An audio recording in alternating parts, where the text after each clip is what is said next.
ಎಲ್ರಿಗೂ ನಮಸ್ಕಾರ.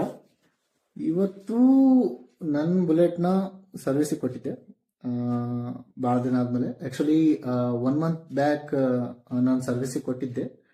ಅವಾಗ ಹೇಳಿದ್ದೆ ಐಡ್ಲಿಂಗ್ ಪ್ರಾಬ್ಲಮ್ ಇದೆ ಅಂತ. ಬೈ ಲಕಿಲಿ ನಾನು ಚೆನ್ನಾಗಿ ವರ್ಕ್ ಆಗ್ತಾ ಇತ್ತು ಆ ಟೈಮಲ್ಲಿ. ಬಟ್ ಆಮೇಲೆ 1 ವೀಕ್ ಆದಮೇಲೆ ನನಗೆ ಐಡ್ಲಿಂಗ್ ಪ್ರಾಬ್ಲಮ್ ಬಂತು. ಯಾವಾಗಲೂ ಟ್ರಾಫಿಕಲ್ಲಿ ಆಟೋಮೆಟಿಕ್ ಆಫ್ ಆಗ್ತಾ ಇತ್ತು, ಕಂಟಿನ್ಯೂಸ್ ಆಗಿ ಆಫ್ ಆಗ್ತಾ ಇತ್ತು. ಸೊ ನಾನು ಏನೋ ಸ್ಮಾಲ್ ವೈರ್ ಏನೋ ಪ್ರಾಬ್ಲಮ್ ಇರ್ಬೋದು, ಜಸ್ಟ್ ವೈರ್ ಟೈಟ್ ಮಾಡಿದ್ರೆ ಮತ್ತೆ ರೇಸ್ ಇದಾಗುತ್ತೆ. ಯಾಕಂದ್ರೆ ನಾವು ಹಳೆ ಗಾಡಿಯಲ್ಲೆಲ್ಲ ಅದೇ ಮಾಡ್ತಾ ಇದ್ವಿ. ಜಸ್ಟ್ ಎಲ್ಲಾದ್ರೂ ಸ್ವಲ್ಪ ಐಡ್ಲಿಂಗ್ ಪ್ರಾಬ್ಲಮ್ ಆಯ್ತು ಅಂದ್ರೆ ಜಸ್ಟ್ ನಾವು ಸ್ವಲ್ಪ ವೈರ್ನ ಸ್ವಲ್ಪ ಟೈಟ್ ಮಾಡ್ಕೊಂಡ್ಬಿಟ್ರೆ ಐಡ್ಲಿಂಗ್ ಸರಿ ಹೋಗ್ತಿತ್ತು. ಬಟ್ ಬೇಸಿಕಲಿ ಏನಂದ್ರೆ ಇವಾಗ ಬುಲೆಟ್ ರೀಬಾರ್ನ್ ಅಲ್ಲಿ ಫ್ಯೂಲ್ ಪಂಪ್ ಇರುತ್ತೆ, ಅಲ್ಲಿ ಥ್ರಾಟಲ್ ಇರುತ್ತೆ. ಥ್ರಾಟಲ್ ಏನ್ ಮಾಡುತ್ತೆ, ಫ್ಯೂಲ್ ನ ತಗೊಂಡ್ಬಿಟ್ಟು ಫ್ಯೂಲ್ ಇಂಜೆಕ್ಟರ್ ಮುಖಾಂತರ ಇಂಜನ್ಗೆ ಪೆಟ್ರೋಲ್ ನ ಇಂಜೆಕ್ಟ್ ಮಾಡುತ್ತೆ. ನಮ್ಮ ಓಲ್ಡ್ ಬೈಕ್ಸ್ ಅಲ್ಲಿ ರೇಸ್ ಏನಾದ್ರು ಪ್ರಾಬ್ಲಮ್ ಆಯ್ತು ಅಂದ್ರೆ ಟೆಕ್ನಿಷಿಯನ್ ಏನ್ ಮಾಡ್ತಾ ಇದ್ರು, ಮೈನ್ಯೂಟ್ ಆಗಿ ಸ್ವಲ್ಪ ಒಂದು ನೆಟ್ ಟೈಟ್ ಮಾಡ್ತಾ ಇದ್ರು. ಅವಾಗ ಅದು ಫ್ಯೂಲ್ ನೀಟಾಗಿ ಇಂಜೆಕ್ಟ್ ಆಗ್ತಾ ಇತ್ತು ಇಂಜನ್ ಅಲ್ಲಿ.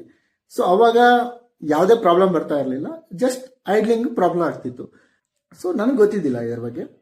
ಸೊ ಇವತ್ತು ಹೋಗಿ ಶೋರೂಮ್ ಗಾಡಿ ಕೊಟ್ಟಾಗ ಗೊತ್ತಾಯ್ತು, ಇಲ್ಲ ಸರ್ ನಿಮ್ದು ಥ್ರಾಟಲ್ ಕೆಟ್ಟೋಗಿದೆ, ಸೊ ಅದು ಥ್ರಾಟಲ್ನ ಚೇಂಜೇ ಮಾಡಬೇಕು, 12,000 ಬಿಲ್ ಆಗುತ್ತೆ. ಬೇಸಿಕಲಿ ನನಗೂ ಗೊತ್ತಿದ್ದಿಲ್ಲ 12,000 ಬಿಲ್ ಆಗುತ್ತೆ ಅಂದ್ರೆ.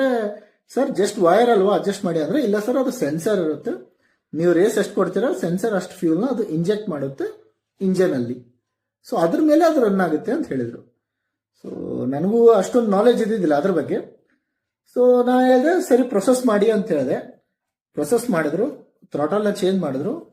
ಸೊ ಬುಲೆಟ್ನ ತಗೊಂಡು ಓಡಿಸೋದಷ್ಟು ಈಸಿ ಅಲ್ಲ ಅದನ್ನ ಮೇಂಟೈನ್ ಮಾಡೋದು, ಓಕೆನಾ. ಅದನ್ನ ನೀಟಾಗಿ ಮೇಂಟೈನ್ ಮಾಡಬೇಕು. ಅಂಡ್ ಮೋರ್ ಓವರ್ ಯಾರೆಲ್ಲ ಇವಾಗ ಬುಲೆಟ್ ತಗೊಂತಾ ಇದ್ದೀರೋ, ಐ ಮೀನ್ ರಾಯಲ್ ಎನ್ಫೀಲ್ಡ್ ಅಲ್ಲಿ ಯಾರೆಲ್ಲ ಬೈಕ್ ತಗೊಂತಾ ಇದ್ದೀರೋ,